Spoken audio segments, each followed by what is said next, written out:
সুপ্রিয় দর্শক, স্বাগতম জানাচ্ছি সর্বশেষ আপডেট বাংলা সংবাদে। শুরুতেই জানিয়ে দেব সংবাদ শিরোনাম, এরপর থাকছে বিস্তারিত। জানিয়ে দেব ভয়ঙ্কর সব সংবাদ যা শুনলে আপনার চোখ কপালে উঠে যাবে। শুরুতেই জানিয়ে দেব দিল্লিতে বিরাট বৈঠক, বাংলাদেশ হাসিনাকে ফেরাতে খেলা শুরু ভারতের আতঙ্কে তারেক রহমানের সরকার। তবে কি ক্ষমতা হারাচ্ছেন তারেক? বিস্তারিত থাকছে প্রতিবেদনে। বাংলাদেশে ফিরে যাব, এই বছরের মধ্যেই ফেরার বার্তা শেখ হাসিনার। হাসিনাকে ফেরাতেই কি দিল্লিতে বৈঠকে বসলেন কেন্দ্রীয় নেতৃত্ব? দিন কয়েক আগেই শেখ হাসিনা জানিয়ে দিয়েছেন যে বাংলাদেশে চলতি বছর কোনো শক্তি আমাকে ঠেকাতে পারবে না। বাংলাদেশে ফিরে যাওয়ার প্রস্তুতি নিচ্ছেন শেখ হাসিনা। জানালেন এই বছরই নিজের দেশে ফিরে যাবেন তিনি। বাংলাদেশে গণতন্ত্র, আইনের শাসন ফেরানোর কথা নেই, আর সেই সঙ্গে আওয়ামী লীগের রাজনৈতিক অধিকার আদায় করার কথাও শোনা গেল তার মুখে। গত 23শে জুন আওয়ামী লীগের ৭৭তম প্রতিষ্ঠা দিবস ছিল, আর সেই উপলক্ষে সর্বভারতীয় সংবাদ মাধ্যমে করেছেন হাসিনা। তার বক্তব্য, এই বছরই ফিরে যাব আমি। আওয়ামী দল শুধু রাজনৈতিক দল নয়, শক্তি। সংখ্যালঘুদের উপর হামলার অর্থ দেশের সাদা হামলা। মোহাম্মদ ইউনূসের অন্তর্বর্তী সরকার এবং বর্তমানে বাংলাদেশে ক্ষমতাসীন বিএনপির তীব্র সমালোচনা করেছেন হাসিনা। তার মতে রাজনৈতিক নিষেধাজ্ঞা, মিথ্যে মামলা, গ্রেপ্তারি, নিপীড়নের মাধ্যমে গণতন্ত্রের গলা চেপে ধরা হচ্ছে। পরাজয়ের ভয়ে বাংলাদেশে আওয়ামী লীগকে নিষিদ্ধ করা হয়েছে বলেও দাবি করেছেন। আওয়ামী লীগকে পুনরায় দাঁড় করানো নিয়ে আশাবাদী তিনি। হাসিনা বলেন, আওয়ামী লীগের সমাজকর্মীরা কঠিন পরিস্থিতির মধ্যে দিয়ে যাচ্ছেন। কেউ গৃহহীন, আবার কারো বিরুদ্ধে ভুয়ো মামলা, কেউ আহত, অঙ্গহানি হয়েছে কারো, আবার অনেকে প্রিয়জনকে হারিয়েছেন। কিছুর পর তিনি দল মনোবল হারাননি বলে জানিয়েছেন। তিনি বলেন, আমার অনুপস্থিতি কিন্তু নিরাপত্তা নয়, আমি দূরে থাকলেও বাংলাদেশের মানুষের পাশে রয়েছে। আওয়ামী লীগের প্রত্যেক কর্মীর আত্মসাহসিকতা এবং কষ্ট অনুভব করেছি আমি। বাংলাদেশে ফেরার কথা জানিয়ে আওয়ামী লীগ একেবারে ঐক্যবদ্ধ থাকতে বলেছেন হাসিনা। গ্রামের মানুষ, ওয়ার্ডের বাসিন্দাদের কাছে পৌঁছানো, সংখ্যালঘুদের মধ্যে দরিদ্র এবং প্রান্তিক মানুষের সঙ্গে যোগাযোগ বাড়ানোর কথা বসেছেন। দীর্ঘ সময় ভারতে থাকার পর 1981 সালে বাংলাদেশ ফিরে গিয়েছিলেন শেখ হাসিনা। এখন তার বক্তব্য, বাংলাদেশের মানুষের অধিকার প্রতিষ্ঠা করতে সমস্ত লড়াই রাজি আমি। গণতন্ত্র ফিরিয়ে আনা, আইনের শাসন প্রতিষ্ঠা করতে এবং মানুষকে ভোটাধিকার, ভোটদানের অধিকার ফিরিয়ে দেওয়ার প্রতিশ্রুতির সঙ্গে নিয়ে ফিরে সর্বকালের সর্বশ্রেষ্ঠ বাঙালি বঙ্গবন্ধু শেখ মুজিবুর রহমান সাধারণ মানুষকে অভাবমুক্ত জীবন, অর্থনৈতিক সমৃদ্ধি এবং সামাজিক সম্প্রীতির যে স্বপ্ন দেখিয়েছিলেন, সেই জীবন অন্য আওয়ামী লীগের নেতৃত্বে দীর্ঘ মুক্তি সংগ্রামের পর সরাসরি স্বাধীনতা যুদ্ধের মাধ্যমে বাংলাদেশকে একটি স্বাধীন রাষ্ট্র হিসেবে প্রতিষ্ঠা করা হয়েছে।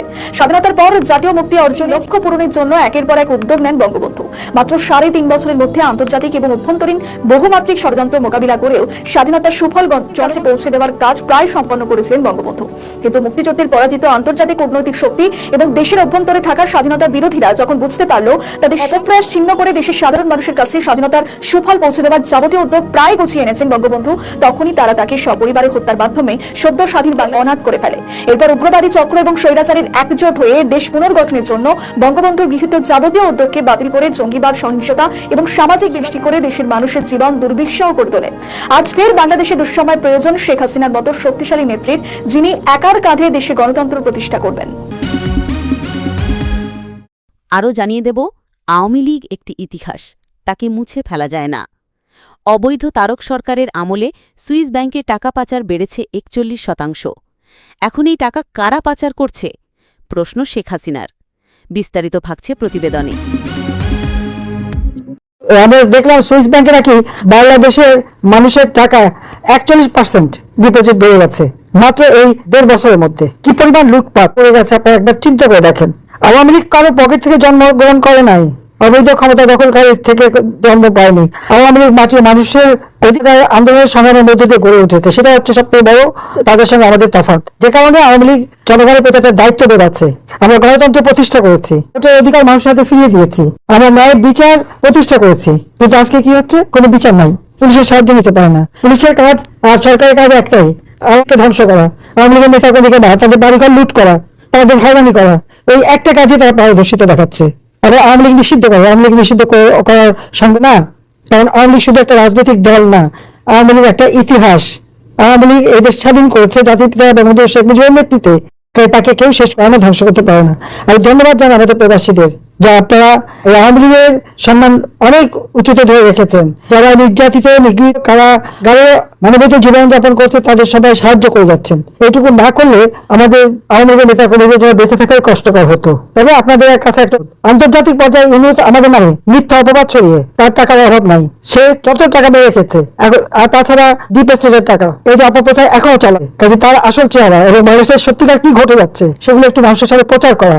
আর আওয়ামী লীগকে নিষিদ্ধ করা চলবে না, আওয়ামী লীগের উপর নিষেধাজ্ঞা প্রত্যাহার করতে হবে। আওয়ামী লীগের যত নেতা রাজবন্দী যেখানে পুলিশ আছে, সিভিল সার্ভিসের লোক আছে, আর্মি আছে, আর আওয়ামী লীগের এবং সহযোগী সংগঠনের অগণিত নেতাকর্মী, এমনকি আমাদের যুব মহিলা আওয়ামী লীগ, শ্রমিক লীগ, প্রত্যেকের উপর মিথ্যা মামলা, তারপর বাড়িঘর লুটপাট, আগুন পোড়ানো এবং কারাগারে বন্দী, মামলার পর মামলা, মামলার পর মামলা। কত মামলা যে দায়ের করেছে তার হিসাব কেউ করতে পারে না। প্রতিদিন মামলা দিচ্ছে, হাইকোর্টে জামিন নেয়, আবার একটা সোনারেজ দেখে মামলা দেয়। আন্তর্জাতিক কোন নিয়ম মানে, আন্তর্জাতিক কোন রীতি মানে না, এমনকি জেল করে মানে না। কিন্তু এই বিষয়গুলি আরো ভালোভাবে ব্যাপারে তুলে দরকার, কারণ ওটা আমাদের নামে মিথ্যে কথা বলে বেরিয়েছে। গণভবনে কতগুলি ফাঁকা কবর বানিয়ে দিয়ে দেখাচ্ছে আমরা নাকি মানুষ খুন করে ওখানে রেখেছি। খুন তো আমরা করিনি, খুন তো ইউজ করেছে এবং তাদের ওই তামাশিবে মিলেই করে। কিন্তু যারা খুন করেছে, যাদের দিয়ে করিয়েছে, তাদেরকে তো দায় মুক্তি দিয়েছে, ইন্ডেমনিটি দিয়েছে, তাদের বিরুদ্ধে বিচার করা যাবে না। আর সব মামলা দিচ্ছে আওয়ামী লীগের নেতাকর্মীর বিরুদ্ধে। যে দেশটাকে আমরা খাদ্য স্বপ্ন করেছিলাম, পুষ্টির নিশ্চয়তা দিয়েছিলাম, মাতৃ মৃত্যুহার করেছি, শিশু মৃত্যুহার করেছি, নারী ক্ষমতায়ন করেছি, যে তরুণদের জন্য কর্মসংস্থান ব্যবস্থা করেছি, আজকে সব ধ্বংস। স্পষ্ট একটা কথা চাই যে বাংলাদেশে ৭৭ বছর এই আওয়ামী লীগ ৭৭ বছরের একটি সংগঠন, দক্ষিণ এশিয়া, দক্ষিণ পূর্ব এশিয়ার মধ্যে সব থেকে পুরনো একটি সংগঠন। যে সংগঠন এদেশের মানুষের বা বিশেষ করে বাঙালিদের সব ধরনের অর্জনে একটা মাত্র দল যে দাবিদার, সেটা হলো বাংলাদেশ আওয়ামী লীগ। কাজে ঐতিহ্যবাহী দলটাকে নিষিদ্ধ করবার কোনো অধিকার অবৈধভাবে ক্ষমতা দখলকারীদের নাই, বা শান্ত ভোটে নির্বাচনে জয়ী তাদেরও নাই। অবিলম্বে এই নিষিদ্ধ করতে হবে, সকল রাজবন্দীদের মুক্তি দিতে হবে, মিথ্যা মামলা প্রত্যাহার করতে হবে, মানুষের জীবনের নিরাপত্তা দিতে হবে, চাল, ডাল, তেল, লবণ সহ নিত্য প্রয়োজনীয় জিনিসের দাম কমাতে হবে। প্রত্যেকের আওয়ামী লীগ বিদ্যুৎ দিয়েছিল, সেই বিদ্যুৎ আবার ঘরে ঘরে পৌঁছে দিতে হবে। বাংলাদেশের মানুষের জীবনের শান্তি নিরাপত্তা ফিরিয়ে আনতে হবে। যে অনতি বিলম্বে এই সরকারকে আমাদের বন্ধু করতে হবে। বন্ধুবক্তি যদি না দেয়, আমরা আন্দোলনের ডাক দেবো। ইনশাল্লাহ জনতার জয় হবে। সবাই ভালো থাকেন, সুস্থ থাকেন। খোদা হাফেজ। জয় বাংলা, জয় বঙ্গবন্ধু। বাংলাদেশ চিরজীবী হোক। আরও জানিয়ে দেব, শেখ হাসিনা আসবে, বাংলাদেশ হাসবে। গাজীপুর জেলা ছাত্রলীগ সাধারণ সম্পাদক নাসির মোড়লের নেতৃত্বে শেখ হাসিনার ফাঁসির রায় বাতিল, রাজবন্দীদের মুক্তি এবং আওয়ামী লীগ ও তার অঙ্গ সহযোগী সংগঠনের ওপর আরোপিত নিষেধাজ্ঞা প্রত্যাহারের দাবিতে বিক্ষোভ মিছিল। বিস্তারিত থাকছে প্রতিবেদনে।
বিশ্বাস করুন আর নাই করুন, জুন মাসটা সংস্কৃতি মন্ত্রণালয়ের অধীন এখন অর্থ উসুলের মৌসুমে পরিণত হয়েছে। জাতির গুণীজনদের স্মরণে নামে চলছে প্রকাশ্য প্রহসন। যে বাংলা একাডেমি একদিনে ৪জন মনীষীকে নিয়ে স্মরণসভা করে, তাদের উদ্দেশ্যে স্মরণ না, অর্থ বরাদ্দের শেষ রসটুকু নিংড়ে নেওয়া। চলতি অর্থবছরের শেষ দিকে এসে এই হিড়িক থামছেই না। ৪২টি সেমিনারের অধিকাংশই গাদাগাদি করে জুন মাসে, যেন পয়সা ফুরানোর তারা। একই দিনে ৪টি অনুষ্ঠান করে কোন গবেষক বা শিক্ষার্থীকে অংশ নেওয়ার সুযোগ দেওয়া হলো? উত্তর সোজা, দেওয়া হয়নি। এটা বাজেট পোড়ানো, স্মরণ না। সবচেয়ে বীভৎস দৃশ্যটা দেখা গেছে শিল্পী কল্যাণ ট্রাস্টে। ৫টি অনুষ্ঠানের প্রতিটিতে মূল প্রাবন্ধিক একই ব্যক্তি, আয়োজকও তিনি। সঙ্গীত থেকে ভাষা আন্দোলন, নৃত্য থেকে মধ্যযুগীয় কৃষক বাচ্চার বিদ্রোহী কন্যা খনা, সব বিষয় একা গবেষণা করে ফেললেন ট্রাস্টের ব্যবস্থাপনা পরিচালক। এটা গবেষণা না, এটা সাংস্কৃতিক দেউলিয়ত্বের চরম নমুনা। নজরুল ইনস্টিটিউটও চিত্র এক। অতিথি, আলোচক, সভাপতি সবাই প্রতিষ্ঠানের ভেতরের লোক, যেন নিজেরাই আয়োজন, নিজেরাই অতিথি, নিজেরাই তালি দিচ্ছেন। ইব্রাহিম খাঁর পরিবারকে পর্যন্ত জানানো হয়নি যে তার নামে কোনো আয়োজন হচ্ছে। এটা স্মরণসভা না শ্মশানকালীর পূজা? সংস্কৃতি মন্ত্রণালয়ের কর্মকর্তারা বলছেন তার দায় তাদের না, অথচ এই একই কর্মকর্তারা ঘুরে ফিরে প্রতিটি অনুষ্ঠানের অতিথি তালিকায় নাম লেখাচ্ছেন। মন্ত্রণালয়ের এক যুগ্ম সচিব বলেই ফেললাম, প্রতিনিধি হিসেবে তারা যান। প্রশ্ন হল, জনগণের করের টাকায় কেনই প্রতিনিধিত্বের নামে ভোজ খাওয়া হবে? গত ২০০১ থেকে ৬ মেয়াদও বিএনপি জামাত জোট ক্ষমতায় এসে সংস্কৃতি অঙ্গনকে গোয়ালঘরে পরিণত করেছিল। বুদ্ধিজীবীদের ওপর হামলা, সাংস্কৃতিক প্রতিষ্ঠানে দলীয়করণ আর অর্থ আত্মসাদের যে কালো অধ্যায় আমরা দেখেছি, ২০২৬ সালে আবার তার পুনরাবৃত্তি ঘটছে। কোনো নীতিমালা নেই, জবাবদিহিতা নেই, আছে শুধু ক্ষমতার দাপট আর চাটুকারিতার প্রতিযোগিতা। আয়োজনের নামে এই লুটপাট এখনই বন্ধ হওয়া উচিত। যে মন্ত্রী বলছেন জানতাম না, তারই অজ্ঞতা দেশের সাংস্কৃতিক অঙ্গনের জন্য অপমানজনক। জনগণের টাকায় কেনাকাটা করে প্রশাসনের লোকজন নিজেরাই গবেষক ও অতিথি সেজে বসে থাকবেন, এটা কোনো নিয়ম না। এটা ২০২৬ সালের বাংলাদেশ না, এটা ২০০১ থেকে ৬ সালের অন্ধকারের ফিরে আসা।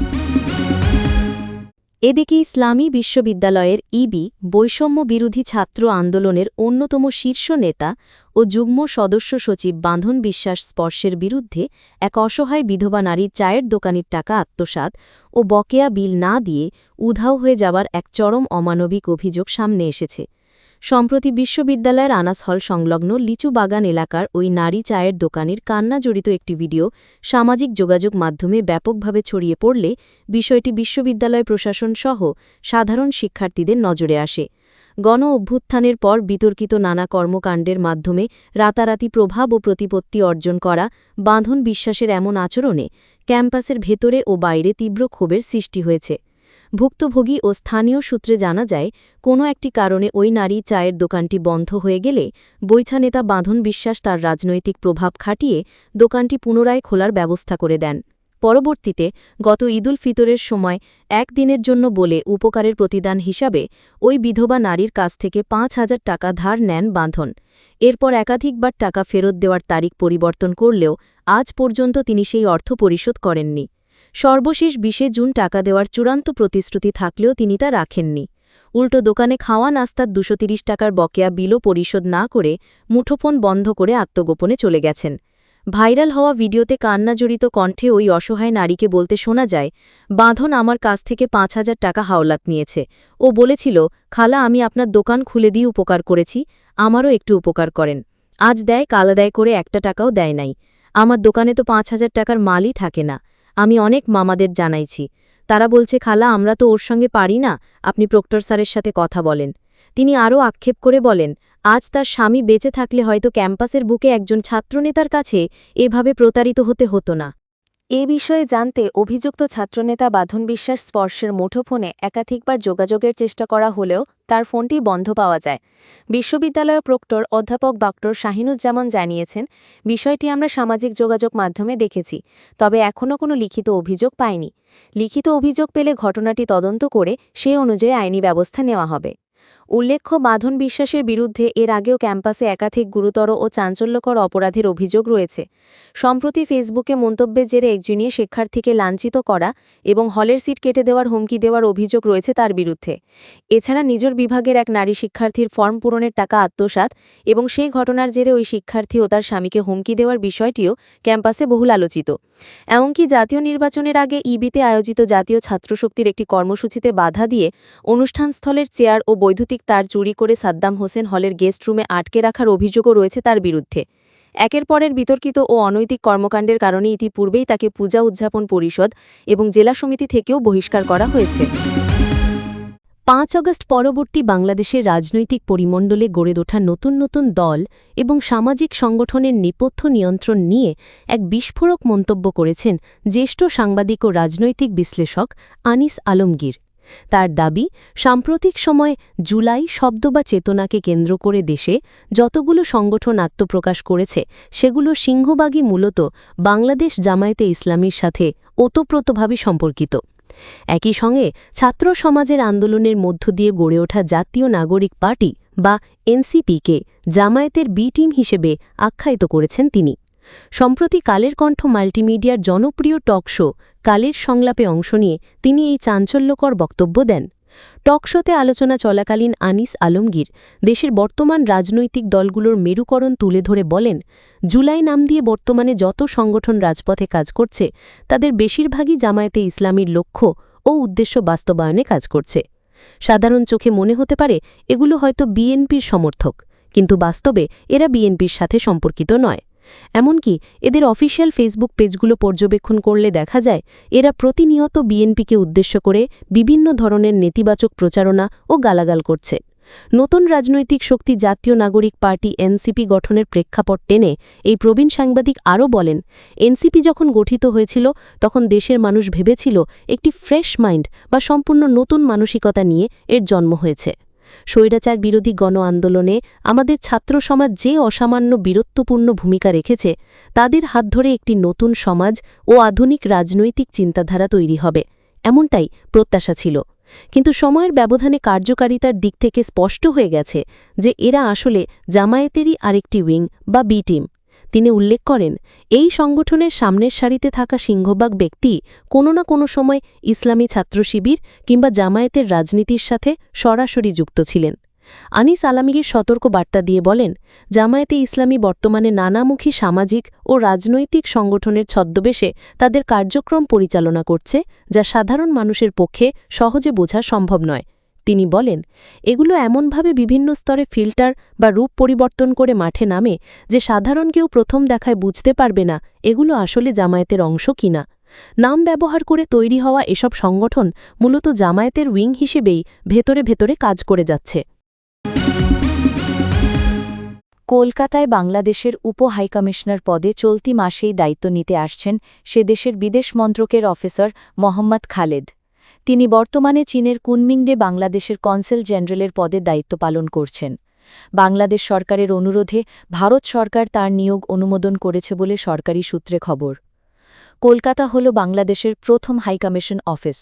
১৯৭১ সালে মুক্তিযুদ্ধের সময় তৎকালীন পাকিস্তানের উপ হাইকমিশনের কর্তারা বিদ্রোহ ঘোষণা করে বাংলাদেশের পতাকা উত্তোলন করে সেটিকে স্বাধীন বাংলাদেশের প্রথম হাইকমিশন অফিস হিসেবে ঘোষণা করেছিলেন। কিন্তু নানা সময়ে কূটনৈতিক টানাপোড়েনের কারণে কলকাতার উপ হাইকমিশন অফিস উপযুক্ত মর্যাদা পায়নি। যেমন বিগত ২ বছর উপ হাইকমিশনার পদে স্থায়ীভাবে কেউ ছিলেন না। আন্ডালিব ইলিয়াস উপ হাইকমিশনার পদ থেকে শ্রীলঙ্কার হাইকমিশনার হয়ে যাবার পর মোহাম্মদ আশরাফুল অস্থায়ীভাবে উপ হাইকমিশনারের দায়িত্ব পালন করছিলেন। তিনি মেয়াদ শেষে চলতি মাসে ঢাকায় ফিরে গিয়েছেন। বর্তমানে অস্থায়ীভাবে দায়িত্ব পালন করছেন first secretary political Ayesha Akhtar. একজন অভিজ্ঞ পেশাদার কূটনীতিক হিসেবে খালিদ ২০০৬ সালে সহকারী সচিব পদে বিদেশ মন্ত্রণালয়ে যোগ দেন। তিনি বাংলাদেশ ফরেন সার্ভিস বা বিসিএস পররাষ্ট্র ক্যাডারের ২৫তম ব্যাচের একজন কর্মকর্তা। কূটনীতিক কর্মজীবনে তিনি একাধিক গুরুত্বপূর্ণ পদে দায়িত্ব পালন করেছেন। কুনমিংয়ে দায়িত্ব গ্রহণের আগে তিনি ইয়াঙ্গুন, মিয়ানমার, লিসবন, পর্তুগাল এবং এথেন্সে অবস্থিত বাংলাদেশ দূতাবাসে বিভিন্ন গুরুত্বপূর্ণ পদে কর্মরত ছিলেন। এছাড়াও বিদেশ মন্ত্রণালয়েও তিনি অনেক অভিজ্ঞতা অর্জন করেছেন। সার্ক, বিমস্টেক, পশ্চিম এশিয়া, মধ্য এশিয়া ও আফ্রিকা উইং এবং ইউরোপ ও ইউরোপীয় ইউনিয়ন উইংয়ের গুরুত্বপূর্ণ ডেস্কগুলোর দায়িত্বে ছিলেন। তিনি গ্রিসের national and Kapodistrian university of Athens থেকে রাষ্ট্রবিজ্ঞানে স্নাতকোত্তর ডিগ্রি লাভ করেন। এছাড়াও চট্টগ্রাম বিশ্ববিদ্যালয়ের institute of forestry and environmental sciences থেকে ফরেস্ট্রি ও এনভায়রনমেন্টাল সায়েন্সেস বিষয়ে স্নাতক ও স্নাতকোত্তর ডিগ্রি লাভ করেছেন। কূটনীতিক মহল মনে করছে, এক গুরুত্বপূর্ণ সন্ধিক্ষণে এই কূটনীতিক কলকাতায় উপ হাইকমিশনারের দায়িত্ব পালন করতে আসছেন। পশ্চিমবঙ্গে সদ্য ক্ষমতা পরিবর্তন হয়ে শুভেন্দু অধিকারীর নেতৃত্বে বিজেপি সরকার প্রতিষ্ঠা করেছে। তারপর থেকেই বাংলাদেশি অনুপ্রবেশকারীদের পুশব্যাকের মাত্রা বেড়ে গিয়েছে। এছাড়া পশ্চিমবঙ্গের নতুন সরকার ঘোষণা করেছে বাংলাদেশি অনুপ্রবেশকারীদের বের করে দেওয়া হবে। এই নিয়ে দুদেশের মধ্যে কূটনীতিক স্তরে বিবাদ চলমান। বাংলাদেশের বক্তব্য, ভারত আন্তর্জাতিক আইন অগ্রাহ্য করে পুশব্যাক করছে। যাদের ফেরত পাঠানোর চেষ্টা হচ্ছে, ভারতের কোনো আদালত তাদের বাংলাদেশি বলে চিহ্নিত করেন।